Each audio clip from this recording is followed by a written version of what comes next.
जय श्री राधे कृष्णा।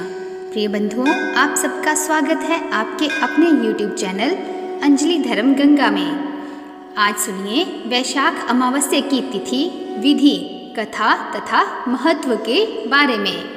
वैशाख मास की अमावस्या तिथि का बहुत ही अधिक महत्व है। इस दिन पितरों की पूजा अर्चना करने का विधान है। इसके साथ ही इस दिन पितरों का तर्पण और श्राद्ध भी किया जाता है। धार्मिक मान्यता के अनुसार अमावस्या के दिन तर्पण, पिंडदान और श्राद्ध करने पर पितर सुख समृद्धि का आशीर्वाद प्रदान करते हैं। पंचांग के अनुसार वैशाख मास के कृष्ण पक्ष की अमावस्या तिथि की शुरुआत 7 मई को सुबह 11:40 से होगी।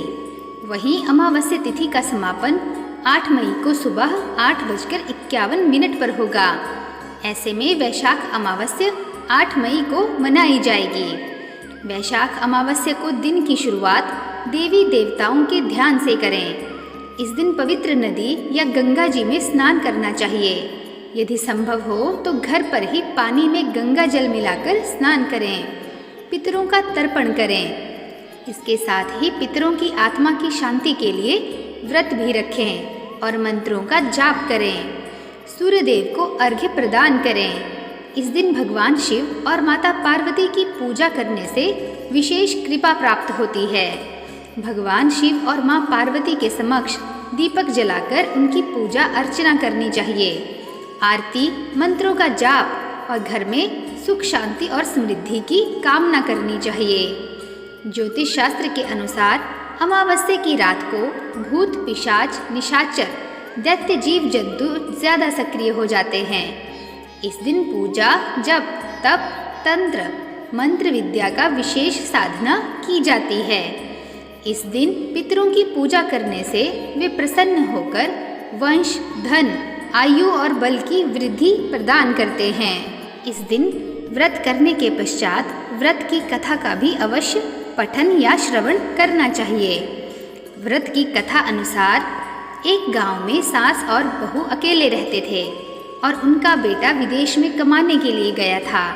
सास और बहू बहुत अच्छे से रहते थे। दोनों एक दूसरे की देखभाल किया करते थे। एक दिन बहू ने खाना नहीं बनाया तो सास ने बहू से पूछा कि आज तुमने खाना क्यों नहीं बनाया।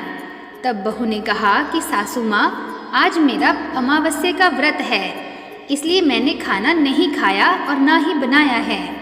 तब सासू ने कहा कि ये व्रत क्या होता है और यह व्रत करने से क्या फल मिलता है, मुझे भी समझाओ। तब बहू ने कहा कि माँ, अमावस्या का व्रत करने से बहुत पुण्य प्राप्त होता है। घर में अन्न धन बना रहता है, सुख शांति रहती है तथा अटल सुहाग प्राप्त होता है। इस व्रत में प्रत्येक वर्ष अलग अलग खाना खाया जाता है और विष्णु भगवान के मंदिर में चढ़ावा चढ़ाया जाता है। इस व्रत में पहले शाल, शक्कर, घी और चावल से बना खाना खाया जाता है।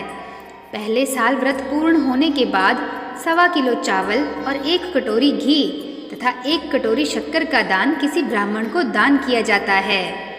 दूसरे साल जौ, घी और शक्कर से बना खाना खाया जाता है।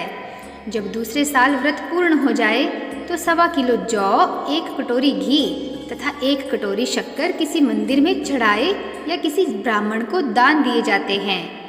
तीसरे साल गुड़, तिल और घी से बने व्यंजन खाने चाहिए। जब तीसरे साल व्रत पूर्ण हो जाए तो आधा किलो तिल, गुड़ तथा 1 कटोरी घी किसी मंदिर में चढ़ाया जाता है। फिर बहू ने कहा कि इस व्रत का अगर संकल्प कोई लेता है तो इसे पूरा करना अवश्य ज़रूरी होता है। तब सासू ने कहा कि मेरी तो उम्र हो गई है, लेकिन तुम यह व्रत करो। और बहू यह व्रत का आरंभ करती है। लेकिन एक दिन बहू ने किसी के कहने पर गेहूं से बनी रोटी खा ली तथा अमावस्या माता इस बात से नाराज हो गई। जो सास और बहुत ही प्यार से रहती थी, इन दोनों में झगड़े होने लगे।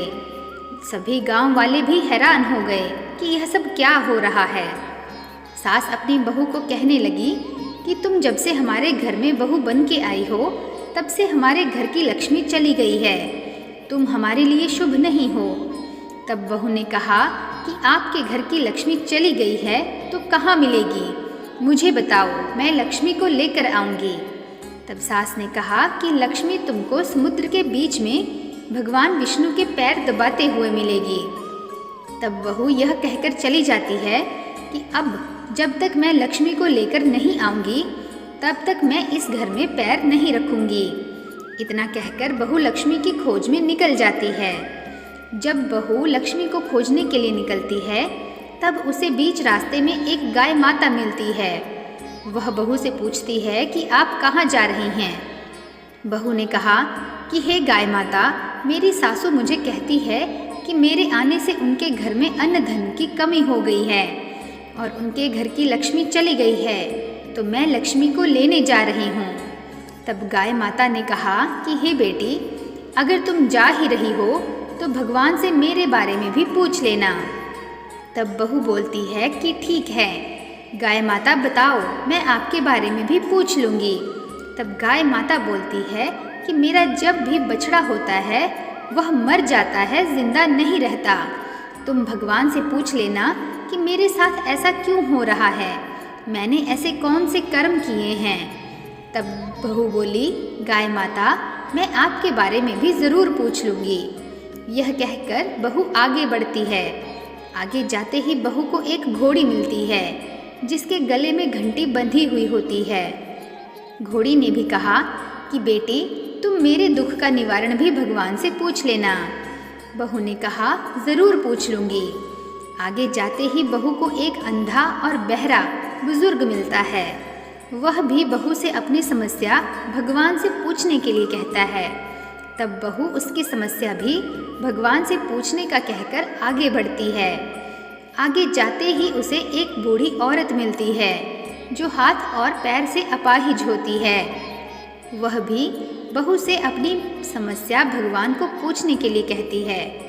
तब बहू उसकी समस्या को भी पूछने के लिए तैयार हो जाती है। आगे जाते ही बहू बहुत थक जाती है और एक आम के पेड़ के नीचे बैठ जाती है। तब आम का पेड़ खुश होकर बहू से पूछता है कि बेटी, तुम कहाँ से आई और कहाँ जा रही हो? तो बहू बताती है वह लक्ष्मी को लेने जा रही है। तब पेड़ भी अपनी समस्या भगवान को पूछने के लिए कहता है कि मेरे पेड़ पर लगे आम खट्टे ही क्यों होते हैं, इस बारे में भगवान को ज़रूर पूछना। बहू उसकी समस्या को भी लेकर आगे बढ़ती है। आगे जाते ही उसे एक तलाई मिलती है।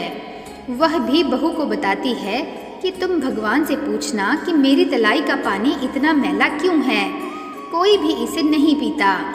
बहू कहती है अवश्य पूछ लूँगी और कहकर आगे बढ़ती है। बहुत दिन जंगल में चलते चलते वह बहुत थक जाती है। उसे भूख भी लगी होती है, लेकिन खाने को कुछ नहीं मिलने से वह थक जाती है और जंगल में बेहोश हो जाती है।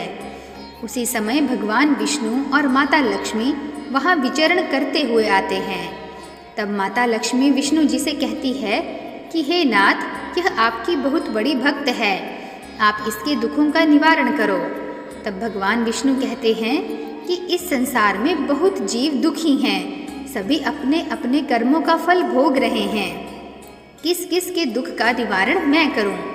तब माता लक्ष्मी ने विष्णु से विनती की और कहा कि वह भूखी प्यासी है और इसे यहाँ अगर ऐसे ही छोड़ दिया तो जंगली जानवर उसे अपना शिकार बना लेंगे।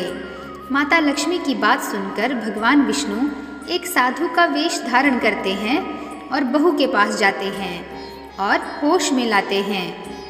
उसके होश में आते ही साधु वेश में भगवान उससे पूछते हैं कि वह यहाँ क्यों आई है और कहाँ जा रही है।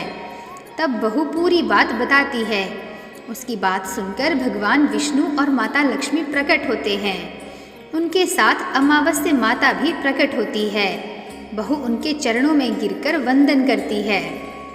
अमावस्या माता बहू को कहती है कि बेटी, तूने मेरे व्रत को खंडित किया है, इसी की सज़ा मिली है तुम्हें, लेकिन अब मैं तुम्हें माफ़ करती हूँ और तुम घर जाओ।